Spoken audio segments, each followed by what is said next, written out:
Is Doc Rivers overrated? He's got one championship. I feel he should have got more out of that Boston team, and he really didn't do much with the Clippers, and Wayne ain't going to bring up Orlando. So is Doc Rivers overrated? I won't say he's overrated. The one championship with Boston was well deserved, and it took him to get them over that hump. They could have had two, but it was just a determined Kobe Bryant and Lakers team that stopped them in Game 7, and Kobe played his butt off on doing other things versus the scoring that we see from Kobe. You know, that still could have went either way. That game was close. Boston had the lead. It was Game 7 against your biggest rivalry. So somebody's got to win, somebody's got to lose, and whenever those two teams get together and play as hard as they play against each other, especially being the rivalry that they are, I don't think for us other fans, no one really lost. It was a great series. One of the teams had to win 4 games, and it was lucky the Lakers was the ones who win 4. If you're a Boston fan, you hate it. If you're a Lakers fan, you loved it. As a regular basketball fan and watching that, it was great to see the competition, the battles that they went through, and I think Doc Rivers and Phil Jackson did a heck of a job with both their teams. Just somebody had to lose that. Clippers, when they lost to OKC, you know, sometimes stuff happens. You know, I don't think that they, you know, just blew, well, they did blow it, but I'm just don't blame the coach for that. Sometimes things happen. Just like this year. Yeah, they were up 3-1. And just like this year, they were up 3-1 on Denver, but these guys. 3 times. 3 times. Oh, yeah, to Portland, right? He lost 3-1 leads 3 times in his coaching. I just want to point that out. Oh, the Orlando Magic. I don't even consider him as a coach in Orlando because they was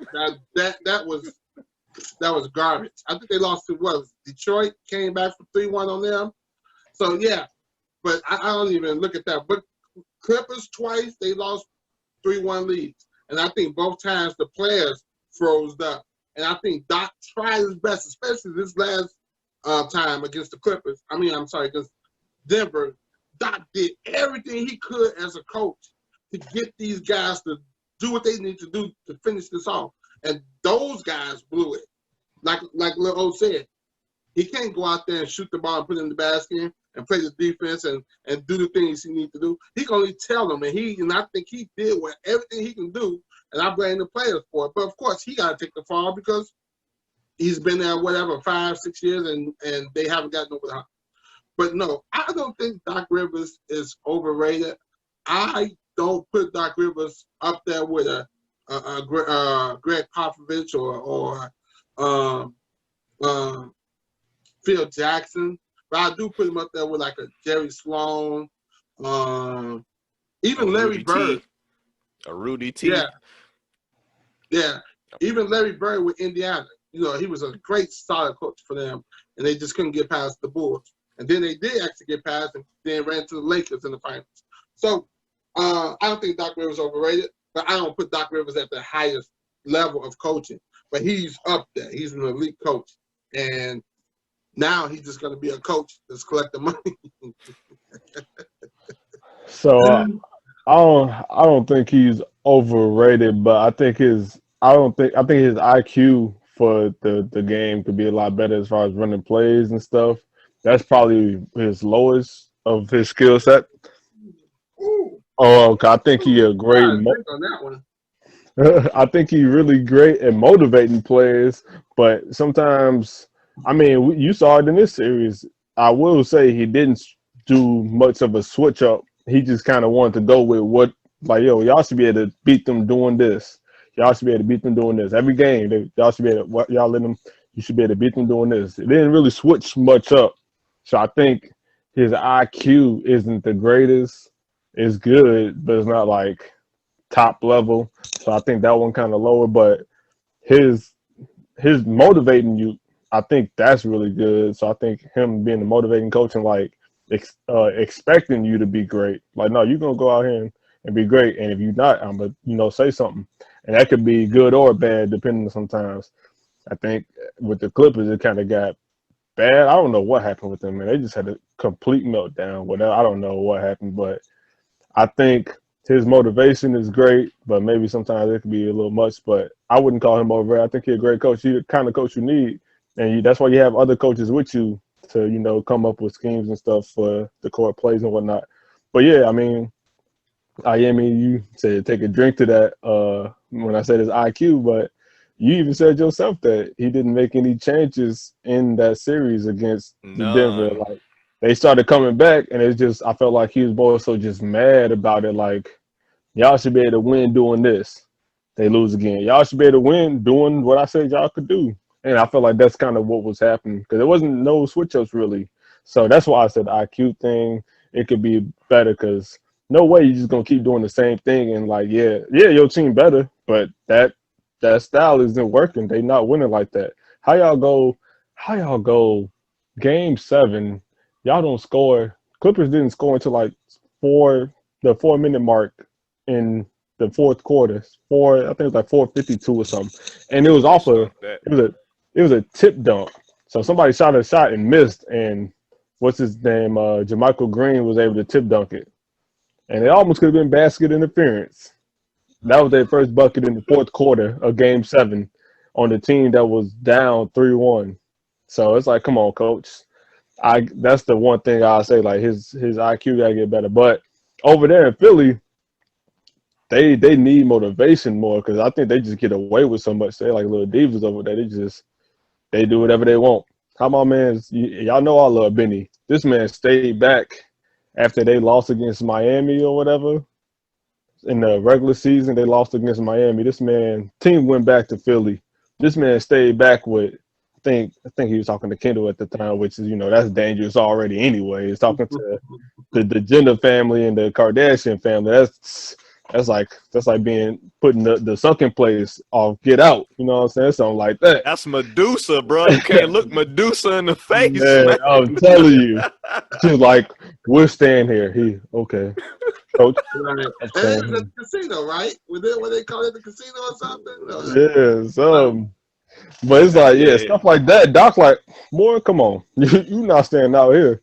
But I mean, if y'all gonna believe what Iyimme say, then he won't do that. But my only knock on Doc, man, this year, I'm just talking this year, he didn't hold his players accountable.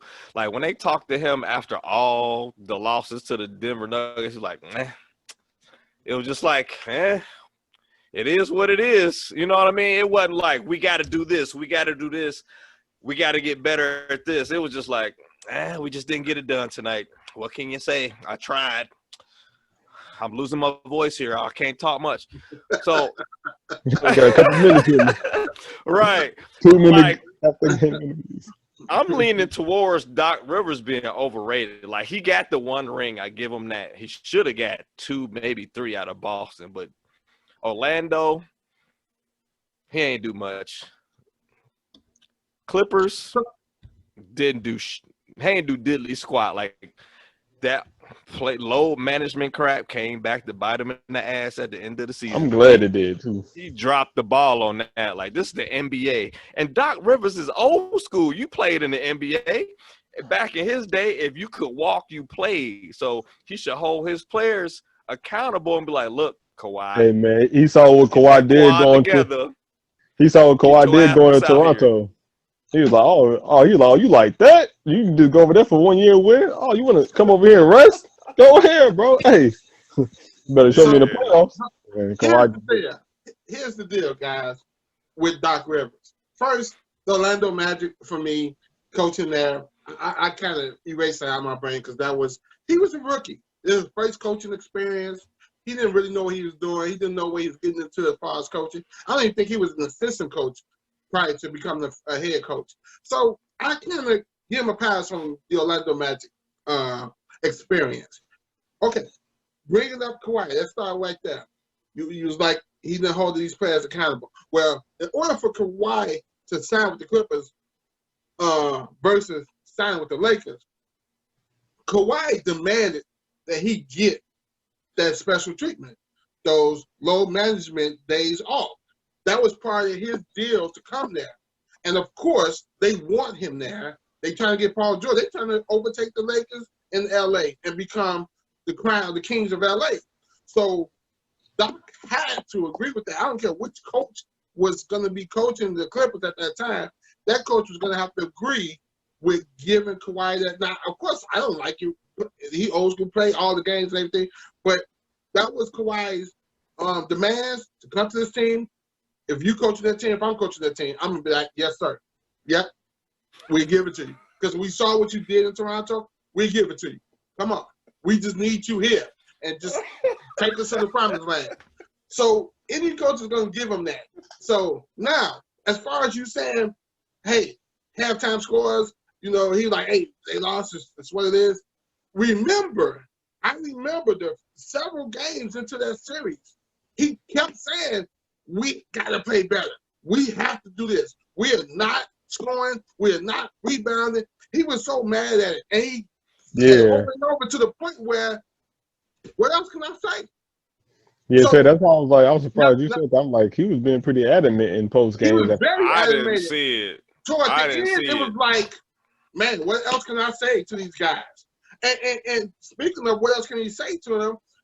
You said he didn't change game plan changes. Well, you go with what you know is the best way for you to win. The way that they played, the lineups and everything is what got them to where they was at. All of a sudden, for some reason, these guys can't score. The play calling was great. These guys got open shots, but they folded. Those on the players, not on coaching and the strategy. It's the players not executing the play. They could have used Zubac more. Huh? They could have used Zubac more because Montrez wasn't doing nothing. I agree. I agree. Maybe, but that's not where they lost because Zubac could not stop Joker. He can maybe do better. Harrells couldn't stop Joker either, but Harrells would give you more points than Zubac would. So that's why Harrells played really well with that second unit. With he wasn't scoring much though. That's why I said none of them was. That's the point I'm trying to make. Everything that they did throughout the season. So Montrezl Harrell and Lou, 1-2 tandem coming off the bench and scoring tons of points for the last couple years for this team. All of a sudden, they're not scoring. Those shots aren't falling. Kawhi, shots aren't falling. Paul George, shots from baseline, wide open threes hitting the side of the backboard. Don't mention that man's name. So my point is that the plays they ran, the shots they got, stuff that the Clippers got all year long and knocked them down.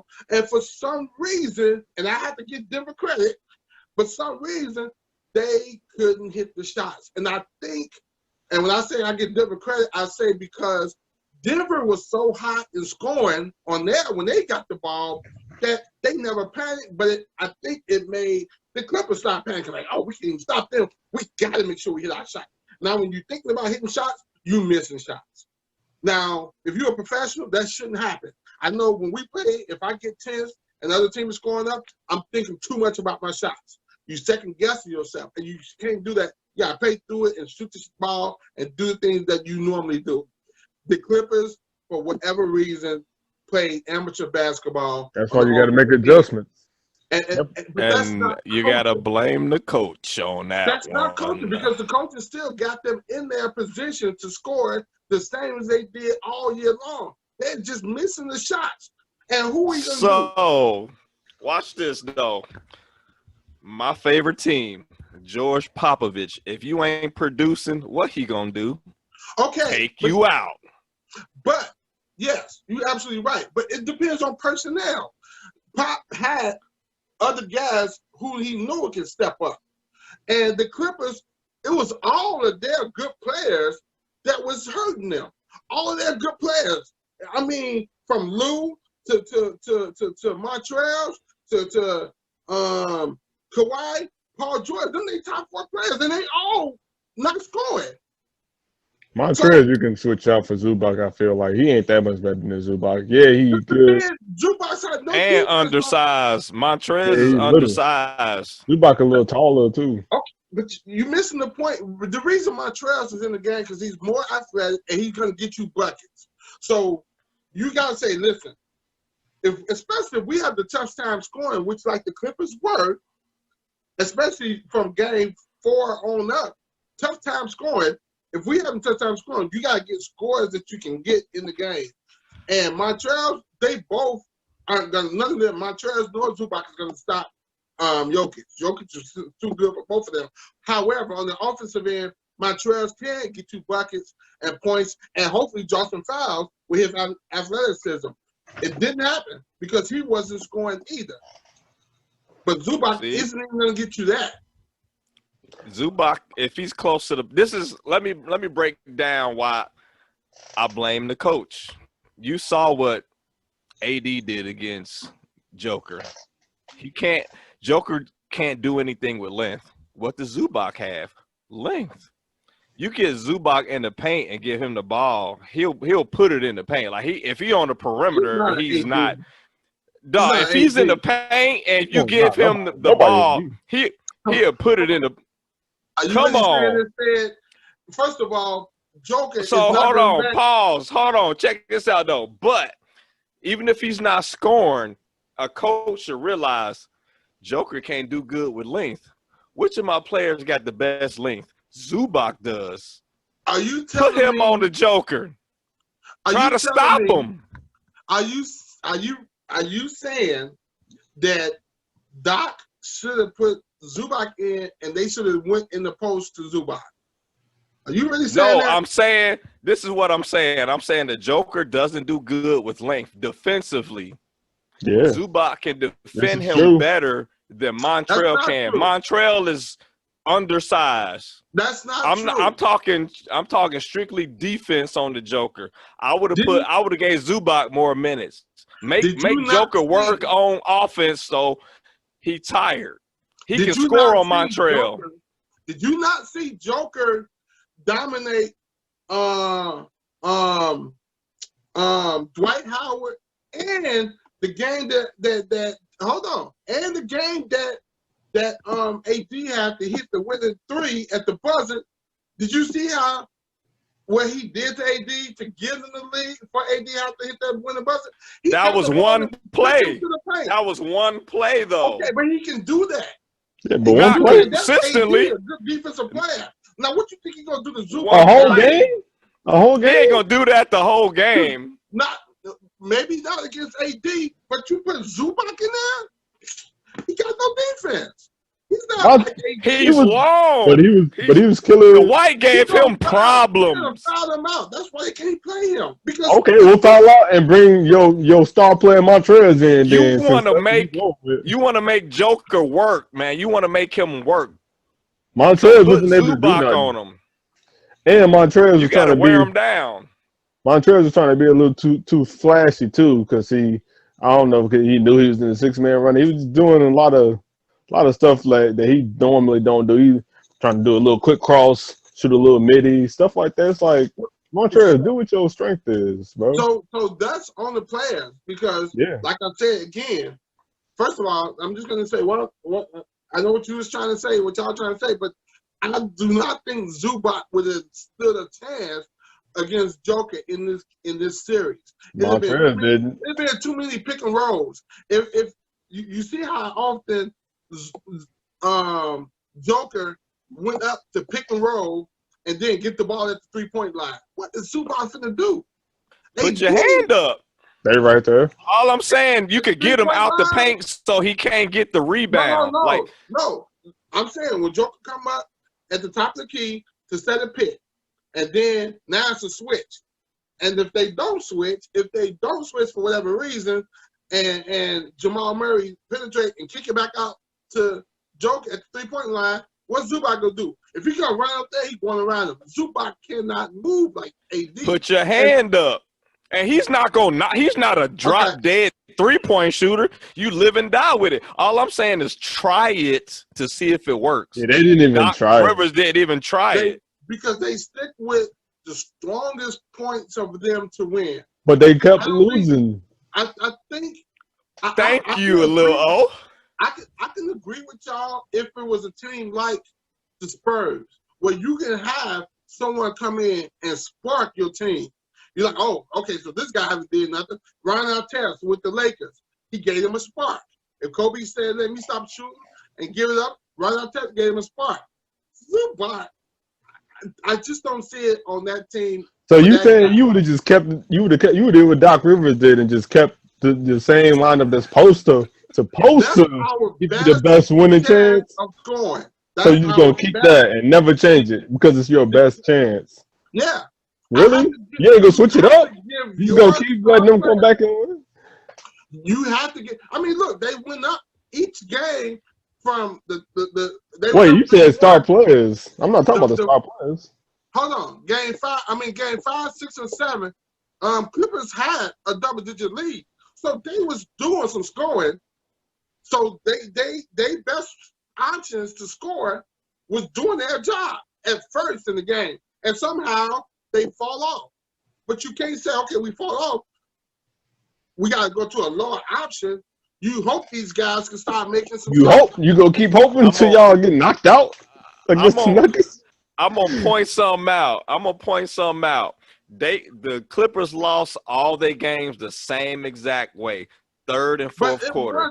They jump on them first and second quarter. Third and fourth quarter, they get smacked. So if you put the same lineup and you lose in the same way, you expecting a different result? What I'm saying, and what I'm trying to say is that the same lineup, Kawhi and all these guys, those guys stopped making shots. It wasn't that they wasn't getting shots; they wasn't making shots. So you just keep people out there who ain't gonna turnovers. Those two things, making shots or in their case, missing shots and turning over the ball, is not coaching. Those are guys out there that's not out there fully concentrating and fully into their regular mode. I guess you got to keep your all-stars there because those are your all-stars. For everybody else, you don't get no pass. If you ain't producing, and this didn't happen, we was up 3-1. Then it's 3-2. Then it's 3-3. I'm not about to keep them not all-stars at the end of the fourth quarter and like, hey, hopefully y'all get it this time, even though y'all don't let them come back 3-1. Now we in 3-3. Like, come on, bro. You can't just keep them in. How did they get up 3-1? How did they lose? How did they lose 3-4? How did they lose 3-4? Answer me that.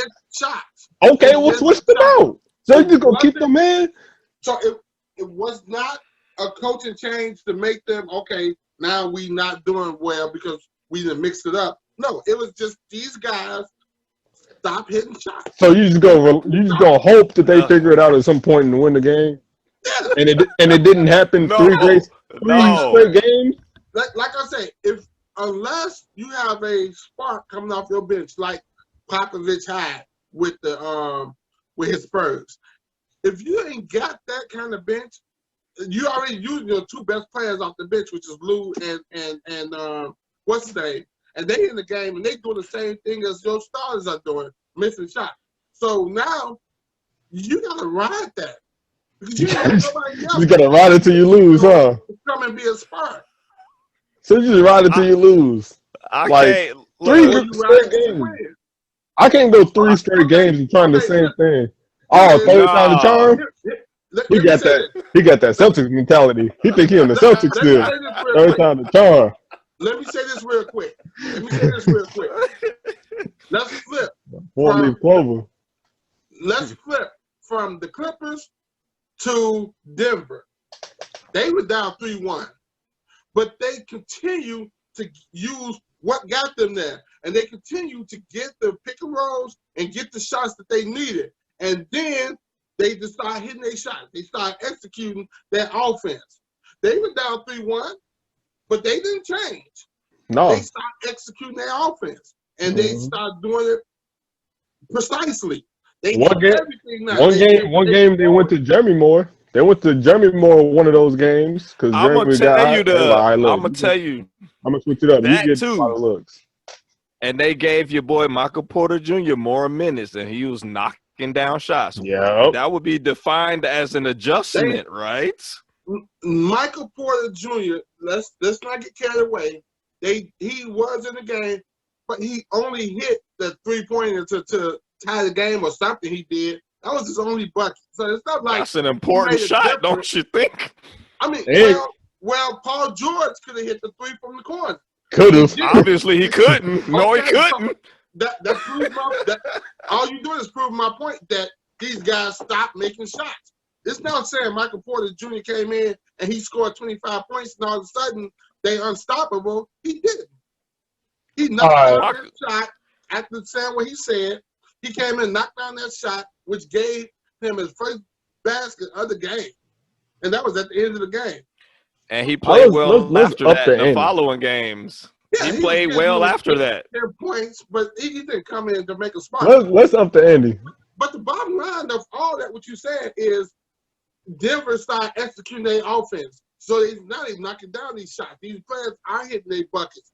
Jeremy Grant is hitting shots now because they continue to do what they did that got them to this series, even though they was down 3-1. Just like they was down 3-1 in the first series. They didn't change anything. They started executing. Right? All right. What got you there? Now, it is rare times where you can say, man, you guys ain't doing nothing. I mean, Phil Jackson did it. Bulls starters ain't doing nothing in Game 6. The Lakers did it. The Lakers did it against the Rockets. Yeah. They doing it now. JaVale McGee don't start no more. Do that. It depends on the personnel that you have, the team that you have, and who can come in and give you a spark. Zubac is not coming in and getting no spark. So you tell me, let's up the ante. Let's increase it. What if it was out of 15 games? You was up 8-1 or 8-4 or 7-4. You gonna let them come all the way back and win all games to win the series? Because you don't want to know adjustments. Is my guys aren't doing what they supposed to do. So you wouldn't make no adjustments? Who I'm bringing in? Somebody else. Shoot, just make a change. Look, this is why I say Zubac. I'm saying because he's tall and long. Zubac would make Joker work on offense. You want to tire Joker out. Zubac would make him work harder on offense than Harold was. Harold was 6'9". He's 7 foot. We talking Zubac? No. He is not a player that you can say, hey, bring it home for us. No, but you missing my point. He's long. He's tall and long. He would make Joker work harder on offense than Harold would. He can shoot over Harold anytime he wants. He can't just turn around and shoot over Zubac. That's just like saying, hey, throw the ball in to Luke Longley. Forget Jordan and Pippen. Just give it to Luke and get Shaq in foul trouble. The Bulls ain't doing that. Hey, they gave Luke Longley. They got Jordan. You don't need to do that if you got Jordan on your team. I'm just saying. If Jordan and Pippen and them are struggling, you're not gonna say get the ball to Luke Longley against Shaq and try to get Shaq in foul trouble. But no way. You can't compare. You can't compare no Shaq to Zubac. Come on, man. Well, I'm saying I'm not comparing them, but what I'm saying is it's the same thing. Put Zubac in on Joker. I'm just saying, look, it's a known fact that Joker struggles against length. They put JaVale McGee on him, and he made him work. You want to tire him out. He didn't play in that series.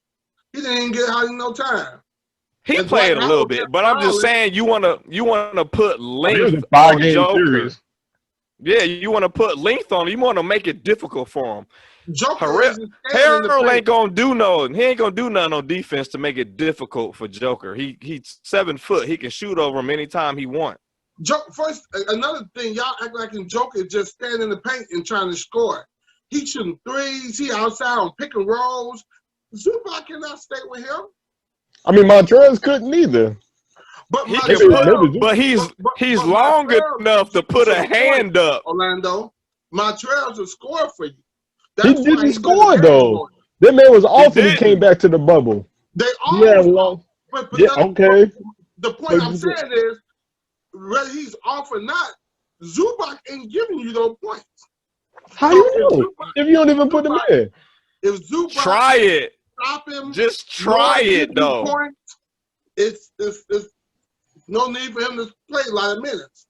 Man, You don't even know though. Make it harder for him. All I'm saying is try it. Make it harder for Joker to score. That's all. Slow him down a little bit. He don't handle length well. Put Zubac on him. At least try it. We've been on this too long. Right. Let's agree to disagree because ain't no way I'm agreeing to that. Yeah. Well, you saw the results. You saw the results of your choice. So the bottom line is they would have got you up out of Clippers Nation too. Like, nah, yeah, you got to go. The bottom line is the bottom line is the Clippers lost this series because their players stopped scoring or just couldn't put the ball in the basket for whatever reason. Nah, that ain't the bottom line, bro. That's the bottom line. No adjustments either. Well, if they couldn't score, at least defend. Right? Well, no one was stopping that team. That they don't have the personnel to stop what Denver was doing. They didn't have the personnel to stop because Jamal went crazy and Joker went crazy, and the Clippers had no answer for that. Bro, they literally had no. I'm not saying the Clippers, even at their best, they still wasn't able to stop Denver because Denver, once they got on the road, once their offense got the clicking, it was over for the Clippers. Now the Lakers got personnel to stop that. Lakers got length. They got the length. And plus, the AD is athletic, so he can get out there on Joker, setting those high pick and rolls and trying to shoot the three.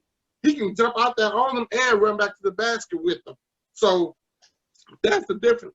Clippers don't have that personnel to do that, and so they wasn't gonna stop Denver on offense. Their best bet was to try to outscore them too, which they did in the first half of the game, but they couldn't maintain it for whatever reason.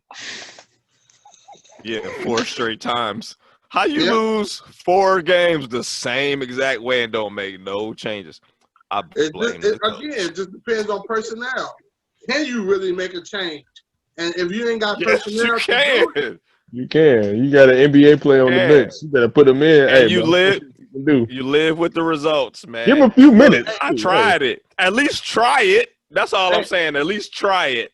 So let me ask you this real quick. Did you see what's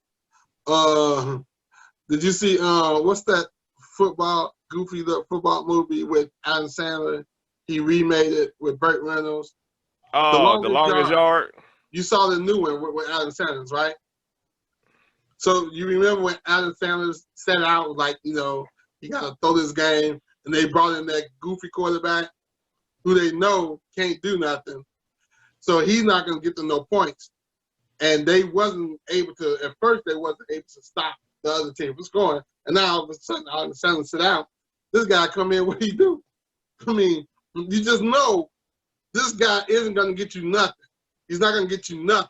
And he did. You talk about Zubac like he's a scrub. Watch that Dallas series. That boy was eating on Dallas.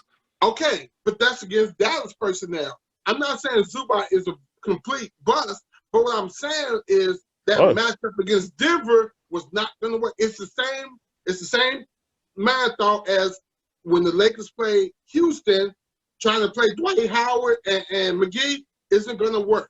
Isn't going to work because even though they're big and they're going to out-rebound those small Houston, they can't guard nobody on the other end. They can't come out at the three-point line because they're going to run around them. So you can't play him on that. You can't play it. It's the same thing. I get what you're saying. But at least try it. Yeah, if what you doing That's ain't all working. I'm saying. At least try it. At least give my man Zubac some extended minutes to see if he can make it a little bit more difficult for Joker. Harold ain't tall enough, and your boy Joker ain't going to stand out there and shoot 23s a game. He is going to go to the paint sometimes. If you leave him open, he's taking those shots. He ain't going to knock them all down. He ain't Curry at three-point line. No, he'll hit probably 2 out of 5. But it's not even just on him. But the bottom line is you can't leave him open because he'll knock it down. But he's not that deadly. Everybody else was scoring. It wasn't just Joker in the middle. Those guys, all of them were scoring. So it's like, what's just try it. Do? But what Montrez gonna do? Or no, tell me what Montrez did. Orlando, I keep telling you, Montrez would at least give him an opportunity to score. Would at least, or did at least, because he didn't do nothing. None of them scored. He was so ineffective. You're talking about the results. It's not. We're not talking about the results. Yeah, we talking about none of them scoring. But the best opportunity for them to score would be Montrez instead of Zubac. Yeah, it would be if Montrez could score, but he couldn't. So why would you try something else? That's like what said. Just try it. What if Zubac actually had a pretty solid game? Okay, so man, y'all missing my point. Nah, we're gonna wrap it up. Look, we get it. We get it. You want points. We get it. You want points. I want to make Joker work. I want to make him work. It wasn't even Joker. What did Joker do? He was killing them. All of them was killing them. Jamal was the one killing them the most. Nah, Joker stand at that paint and he pass or shoot. He facilitated. Yeah. He's a great facilitator. Jamal put the ball in the basket more. But also those other guys was knocking down shots. You just said, Orlando, yourself. You said how Jeremy Grant was balling out. They switched it up. Yeah, they switched it up. Okay, so it wasn't just Joker. It was Denver as a team. Their offense just got on point. Made a couple of adjustments. On all cylinders. And I mean all cylinders. The guy who sat out, who didn't play much, and he finally came in the playoffs, he was knocking down shots. Adjustments. Yeah, them adjustments do you? Huh? Hold on, let me look at the camera. Yeah, them adjustments do you? Them adjustments will get you right. You giving Jeremy Grant more shots, you Michael Porter Jr. more shots. You make those adjustments. Adjustments. You gonna say adjustments too? Let's get a high five. I'm here saying adjustments too. Let's get it. I said you make adjustments if you got personnel. If you were Popovich with the Spurs team. They got 2 starting lineups on the Clippers. They got the damn personnel. Come on, man. I'm stubborn. You way more stubborn than me. Yeah. No. All I'm trying to say is that it didn't matter. First of all, Zubac isn't going to make a difference out there for them. He's not going to spark nothing. We beat the dead horse. Yeah, man. We gotta agree to disagree. We do. So we gonna wrap it up on this episode of Deez Sports Nuts, and this might be to be continued. Make sure y'all check us out on YouTube, and we on Instagram at Deez Sports Nuts. What would you gonna say, Iyimme? Yeah, I would love for our listeners to chime in on this. Give us some feedback. What you think? What do you think about this conversation about our last 15, 20 minutes of this podcast of what we talked about? Please, I would love to read all the messages you guys put out there. So please chime in on this one. Yes, please. I want to know what side y'all on. Obviously, y'all should be on the right side with me and Cedric. But hey, if you're a real fan and you understand the game, you will understand exactly what I'm talking about. We about to. And you would have been fired like Doc Rivers. Doc Rivers wasn't fired because of what just happened. It's his history. That episode over. That's another episode. we gonna wrap this up. Peace.